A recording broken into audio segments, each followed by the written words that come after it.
ॐ नमो भगवते वासुदेवाय।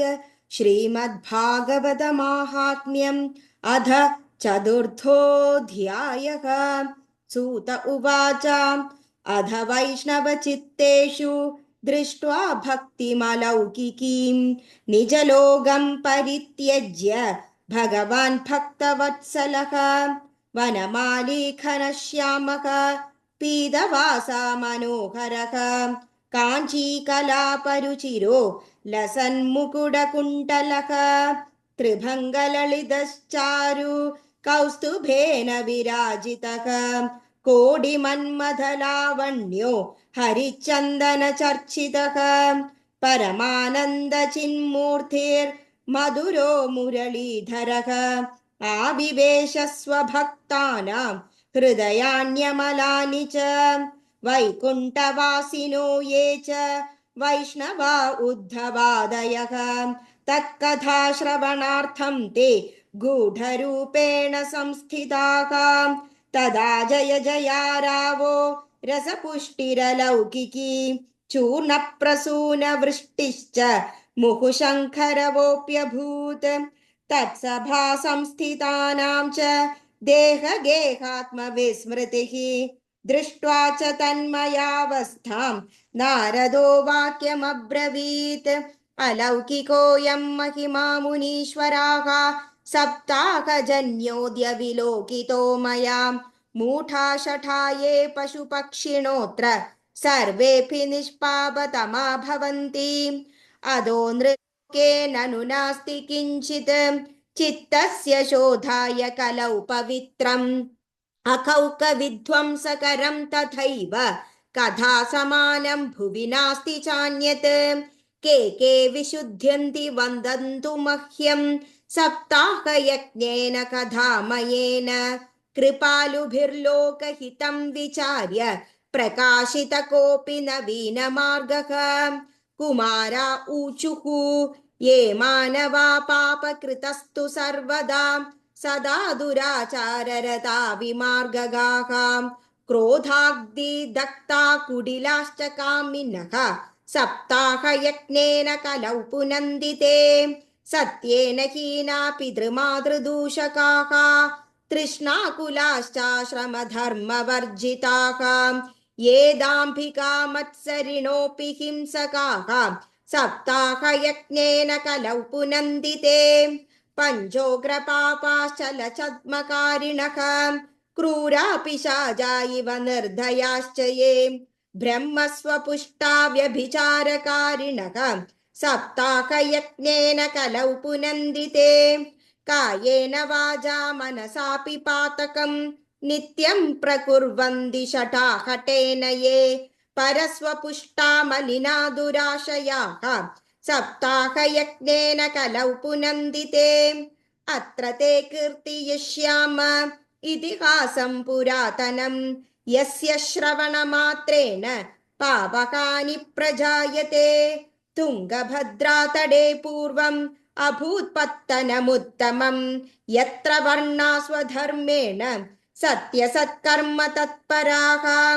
आत्मदेवः पुरे तस्मिन् सर्ववेदविशारदः श्रौतन्मास्तेषु निष्णातो द्वितीय इव भास्करः भिक्षुको वित्तवान् लोके तत्प्रिया धुन्धुली स्मृता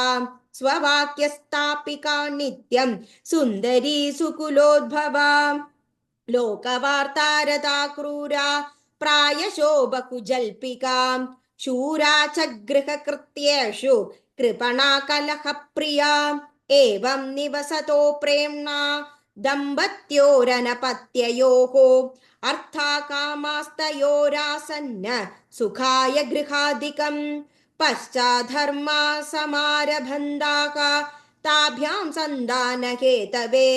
गोभूहिरण्यवासांसि दीनेभ्यो यच्चदः सदा धनार्थं धर्ममार्गेण ताभ्यां नीतं तथापि च न पुत्रो नापि वा पुत्री ततश्चिन्तातुरो वृषम् एकदा सद्विजो दुःखाद् गृहं त्यक्त्वा वनं गतः मध्याह्ने तृषितो जातः तडागं समुपेयिवान् पीत्वा जलं निषण्णस्तु प्रजा दुःखेन कर्षितः मुहूर्तादपि तत्रैव सन्न्यासी कश्चिदागतः दृष्ट्वा पीदजलं तं तु विप्रो यादस्तदन्दिकं नत्वा च पादयोस्तस्य निःश्वसन् संस्थितः पुरकां यदिरुवाच कथं रोदिषि विप्रत्वं का ते छिन्दा बलीयसि वदत्वं सत्वरं मह्यं स्वस्य दुःखस्य कारणं ब्राह्मण उवाच किं ब्रवीमि ऋषे दुःखं पूर्वपापेन सञ्चितं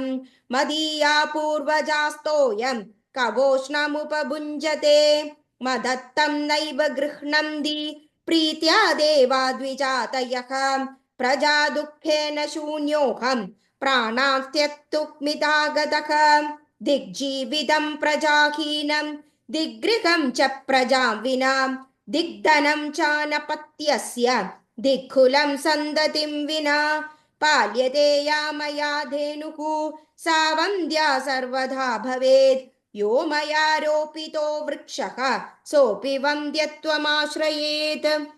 यत्फलं मद्गृहायातं तच्च शीघ्रं विनश्यति निर्भाग्यस्यासपत्यस्य किमतो जीवितेन मे इत्युक्त्वा सरुरोधोस्तै तत्पार्श्वं दुःखपीडितः तदा तस्य यदेश्चित्ते करुणाभूद्गरीयसी तद्भालाक्षरमालां च वाचयामास योगवान् सर्वं ज्ञात्वा यदि पश्चात् विप्रमुचे सविस्तरं यदिरुवाच मुञ्जाज्ञानं प्रजारूपं बलिष्ठा कर्मणो गतिः विवेगं तु समासाद्य त्यज संसारवासनां शृणु विप्रमया तेद्य प्रारब्धं तु विलोकितं सप्तजन्मावधित्तव पुत्रो नैव च सन्ददे सगरो दुःखम् अवापाङ्गः पुरा तथा रेमुञ्जाद्य कुटुम्बाशां सन्न्यासे सर्वथा सुखं ब्राह्मण उवाच विवेकेने भवेत् किं मे पुत्रं देहि बलादपि नो चेत्यजाम्यहं प्राणां त्वदग्रे शोकमूर्छितः पुत्रादिसुखहीनोऽयं सन्न्यासशुष्क एव हि गृहस्थसरसो लोके पुत्रपौत्रसमन्वितः इति विप्राग्रहं दृष्ट्वा प्राब्रवीत् स तपोधनः चित्रके दुर्गतः कष्टं विधिलेखविमार्जनात् न्ययास्यसि सुखं पुत्रात् यथा दैवहताद्यमः अधो पठेन युक्तोऽसि ह्यदर्थिनं किं वदाम्यहं तस्याग्रहं समालोक्य फलमेकं स दत्तवान् इदं भक्षय पत्न्या त्वं तद पुत्रो भविष्यति सत्यं शौचं दयादानम् एकभक्तं तु भोजनं वर्षावधि स्त्रिया कार्यं तेन पुत्रोऽधि निर्मलः एवमुक्त्वा ययौ योगी विप्रस्तु गृहमागतः पत्न्या पाणौ फलं दत्त्वा स्वयं यातस्तु कुत्रचित् तरुणी कुटिला तस्य सख्यग्रे चरुरोधः अहो छिन्दा ममोत्पन्ना फलं चाहं न भक्षये फलभक्षेण गर्भः स्यात् गर्भेणोदरवृद्धितां स्वल्पभक्षं तदो शक्तिः गृहकार्यं कथं भवेत् दैवादाडी व्रजेत् ग्रामे पलायेत् गर्भिणी कथं शुकवन्निवसेत् गर्भ तं कुक्षे कथमुत्सृजेत् तिर्यक्छेदागदो गर्भ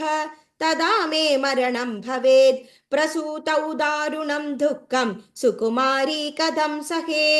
मन्दाया मयि सर्वस्वं नानान्दा संहरे तदा सत्यः शौचादिनियमो दुराराध्यः स दृश्यते लालने पालने दुःखं प्रसूदायाश्च वर्तते वन्द्या वा विधवा नारी सुखिनी चेदि मे मतिः एवं कुतर्कयोगेन तत्फलं नैव भक्षितं पत्या पृष्टं फलं भुक्तं चेदितरे इदम् एकदा भगिनी तस्याः तद्गृहं स्वेच्छया गता तदग्रे कदिदं सर्वं चिन्देयं महतीः मे दुर्बला तेन दुःखेन ह्यनुजे करवाणि किं सा ब्रवीन्मम गर्भोऽस्ति तं दास्यामि प्रसूतितः तावत्कालं स गर्भेव गुप्ता तिष्ठ गृहे सुखं वित्तं त्वं मत्पते यच्छ स ते धास्यति बालकम् षाण्मासिको मृदो बाल इति लोको वदिष्यति तं बालं पोषयिष्यामि नित्यमागत्य ते गृहे फलमर्पयदेन्वै त्वं परीक्षार्थं तु साम्प्रतं तदत्ताचरितं सर्वं तथैव स्त्रीस्वभावतः अधकालेन सा नारी प्रसूदा बालकं तदा आनीय जनगो बालं रहस्ये दुन्दुलीं ददौ तया च कथितं भर्त्रे प्रसूदसुगमर्भगः लोकस्य सुगमुत्पन्नम् आत्मदेव प्रचोदयात् ददौ दानं द्विजादिभ्यो जातकर्म विधाय च गीतवादित्रकोशोऽभूत् तद्वारे मङ्गलं बहु भर्तुरग्रे ब्रवीद्वाक्यं स्तन्यं नास्ति कुजे मम अन्यस्तन्येन निर्दुग्धा कथं पुष्णामि बालकं मत्स्वसाया प्रसूताया मृदो बालस्तु वर्तते तामाकार्य गृहे रक्ष सातेर्भं पोषयिष्यति पतिना तत्कृतं सर्वं पुत्ररक्षणहेतवे पुत्रस्य दुन्दुकारीति नाम मात्रा प्रतिष्ठितं त्रिमासे निर्गदे चाथ साधेनुशुशुवेर्भगं सर्वाङ्गसुन्दरं दिव्यं निर्मलं कनकप्रभं दृष्ट्वा प्रसन्नो विप्रस्तु संस्कारान् स्वयमाधते मत्वाश्चर्यं जना सर्वे दिदृक्षार्थं समागताः भाग्योदयोऽधुना जादा आत्मदेवस्य पश्यत धेन्वा बालप्रसूतस्तु देवरूपीति कौतुकं न ज्ञातं तद्रहस्यं तु केनाभिविधियो गतः गोकर्णं तं सुदं दृष्ट्वा गोकर्णं नाम चाकरोत् कियत्कालेन तौ जातौ तरुणौ तनयावुभौ गोकर्णपण्डितो ज्ञानी दुन्दुकारी महाकलः स्नानशौक्रियाहीनो दुर्भक्षी क्रोधवर्धितः दुष्परिग्रहकर्ता च शवहस्तेन भोजनं चौर सर्वजनद्वेषी परवेश्मप्रदीपकः लाळनायार्भगान् धृत्वा सद्यकूपे न्यपातयत् हिंसकशस्त्रधारी च दीनान्धानां प्रपीटकः चाण्डालाभिरदो नित्यं पाशहस्तश्वसङ्गतः तेन वेश्याकुसङ्गेन पित्रं वित्तं तु नाशितम् एकदा पितरौ ताड्य पात्राणि स्वयमाहरत् तत्पिता कृपणप्रोचैः धनहीनोरुरोधः वन्द्यत्वं चु समीचीनं कुपुत्रो दुःखदायकः क्व तिष्ठामि क्व गच्छामि को मे दुःखं व्यपोहयेत् प्राणार्तस्यामि दुःखेन हा कष्टं मम संस्थितं तदानीं तु समागत्य गोकर्णो ज्ञानसंयुतः बोधयामास जनकं वैराग्यं परिदर्शयन् असार खलु संसारो दुःखरूपी विमोहकः सुतकस्य धनं कस्य स्नेहवान् ज्वलते निशं न चेन्द्रस्य सुखं किञ्चित् न सुखं चक्रवर्तिनः सुखमस्ति विरक्तस्य मुनेरेकान्तजीविनः मुञ्जाज्ञानं प्रजारूपं मोहदो नरगे गतिः निपतिष्यति दोहोऽयं सर्वं त्यक्त्वा वनं व्रज तद्वाक्यं तु समाकर्ण्य गन्धुकामपि दाब्रवीत् किं कर्तव्यं वने तात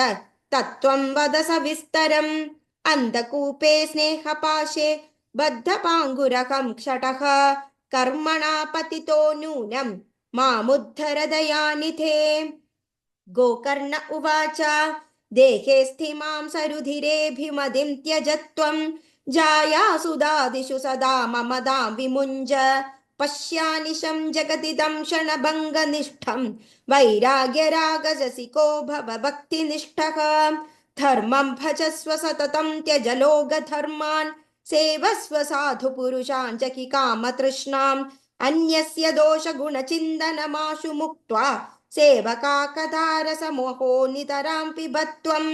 एवं सुदोक्तिवशतोऽपि गृहं विहाय यादो वनं स्थिरमदीर्घदषष्टिवर्षः युक्तो हरेरनुदिनं परिचर्ययासौ श्रीकृष्णमापनियतं दशमस्य पाठात् इति श्रीपद्मपुराणे उत्तरकण्ठे श्रीमद्भागवतमाहात्म्ये विप्रमोक्षो नाम चतुर्थोऽध्यायः। सर्वत्र गोविन्दनाम सङ्कीर्तनं गोविन्द गोविन्द नारायण अखिल गुरो भगवन् नमस्ते।